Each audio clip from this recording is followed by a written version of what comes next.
সমাজক লজ্জানত কৰা ঘটনা সংঘটিত হৈছে ৰাজ্যত এবাৰ শিক্ষক দিৱসৰ দিনাই এজন শিক্ষকৰ বিৰুদ্ধে উত্থাপন হৈছে গুৰুতৰ অভিযোগ এজন শিক্ষকে এগৰাকী নাবালিকা মুছলমান ছাত্ৰীৰ সৈতে অপকৰ্ম কৰা বুলি অভিযোগ উত্থাপন হৈছে যাৰ পিছতে এই সমগ্ৰ ঘটনা সন্দৰ্ভত পক্সো আইনৰ অধীনত গোচৰ ৰুজু কৰা হয় ইয়াৰ পিছতে আৰক্ষীয়ে এতিয়া গ্ৰেপ্তাৰ কৰিছে লম্পট শিক্ষকজনক এবাৰ মুছলমান ছাত্ৰীৰ সৈতে লম্পট শিক্ষকৰ জঘন্য কাণ্ড এগৰাকী নাবালিকা ছাত্ৰীৰ সৈতে জঘন্য কাণ্ড সংঘটিত কৰিছে এগৰাকী শিক্ষকে শিক্ষক দিৱসৰ দিনাই শিক্ষকে কৰিলে কুকাণ্ড আৰু শিক্ষক দিৱসৰ দিনটোতে এই ভয়ংকৰ ঘটনা সংঘটিত হৈছে এগৰাকী নাবালিকা শিক্ষাৰ্থীক নিৰ্যাতন চলোৱা বুলি অভিযোগ উত্থাপন হৈছে শিক্ষক কাজল শইকীয়াৰ বিৰুদ্ধে বিলাসীপাৰা আৰক্ষীয়ে ইতিমধ্যে গ্ৰেপ্তাৰ কৰি জেল হাজতলৈ প্ৰেৰণ কৰে শিক্ষক কাজল শইকীয়াক দীৰ্ঘদিনৰ পৰা লম্পট শিক্ষকজনে অপকৰ্ম চলাই অহা বুলি অভিযোগ উত্থাপন হৈছে পক্সো আইনৰ অধীনত গোচৰ ৰুজু কৰি ইতিমধ্যে জেললৈ প্ৰেৰণ কৰা হৈছে শিক্ষক কাজল শইকীয়াক শিক্ষকৰ এনে কাণ্ডৰ বিৰুদ্ধে দৃষ্টান্তমূলক শাস্তিৰ দাবী উত্থাপন কৰিছে এতিয়া দল সংগঠনসমূহে বিলাসীপাৰাত সংঘটিত হৈছে এই জঘন্য ঘটনা আৰু এগৰাকী মুছলমান ছাত্ৰী নাবালিকা ছাত্ৰী আছিল আৰু সেই নাবালিকা ছাত্ৰীগৰাকীৰ সৈতে অপকৰ্ম কৰা বুলি অভিযোগ উত্থাপন হৈছে জঘন্য কাণ্ড কৰা বুলি অভিযোগ উত্থাপন হৈছে শিক্ষক কাজল শইকীয়াৰ বিৰুদ্ধে আৰু এইজনে শিক্ষক কাজল শইকীয়া যিজনে দীৰ্ঘদিনৰ পৰা এগৰাকী ছাত্ৰীৰ সৈতে অপকৰ্ম চলাই অহা বুলি অভিযোগ উত্থাপন হৈছে আৰু আজি যিটো শিক্ষক দিৱস গতিকে শিক্ষক দিৱসৰ দিনটোতে এনে জঘন্য কাণ্ড পোহৰলৈ আহিছে এনে জঘন্য ঘটনা পোহৰলৈ আহিছে যাৰ পিছত এতিয়া পক্সো আইনৰ অধীনত গোচৰ ৰুজু কৰা হৈছে আৰু সেই গোচৰৰ ভিত্তিতে আৰক্ষীয়ে গ্ৰেপ্তাৰ কৰি জেল হাজতলৈ প্ৰেৰণ কৰিছে শিক্ষক কাজল শইকীয়াক আৰু এইজন লম্পট শিক্ষকৰ বিৰুদ্ধে উত্থাপন হৈছে এই গুৰুতৰ অভিযোগ শিক্ষকৰ এনে কাণ্ডৰ বিৰুদ্ধে এতিয়া দৃষ্টান্তমূলক শাস্তিৰ দাবী উত্থাপন কৰিছে দল সংগঠনসমূহে বিলাসীপাৰাত সংঘটিত হৈছে এই চাঞ্চল্যকৰ ঘটনা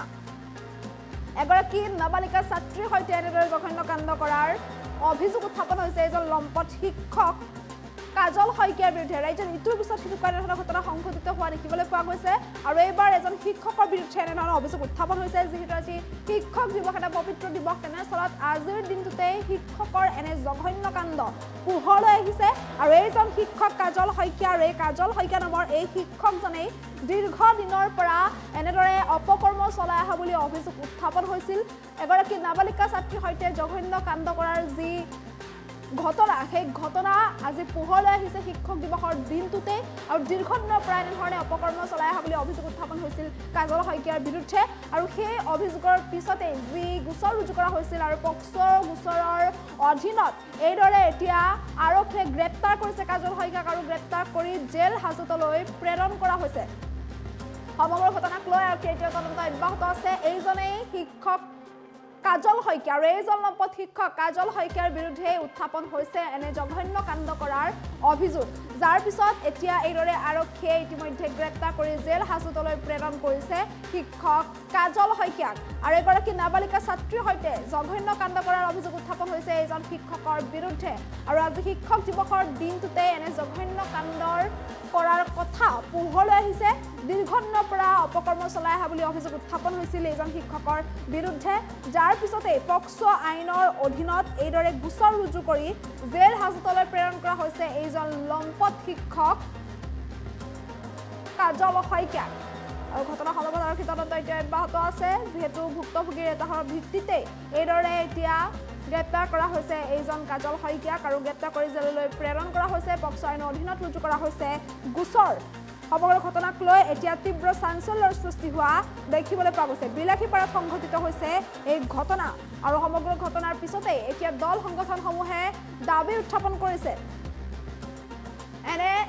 লম্পট শিক্ষকৰ বিৰুদ্ধে যাতে দৃষ্টান্তমূলক শাস্তি বিহা হয় বা এনে জঘন্য কাণ্ডৰ যাতে উচিত শাস্তি লাভ কৰে তাৰ বাবে এতিয়া দল সংগঠনসমূহে দাবী উত্থাপন কৰিছে সকলোৱে এতিয়া দাবী জনাইছে যে এইজন অভিযুক্ত শিক্ষকে বা এইজন লম্পট শিক্ষকে এতিয়া শাস্তি পাবই লাগিব যাতে দ্বিতীয়বাৰ কোনো শিক্ষকে এনেধৰণৰ কাণ্ড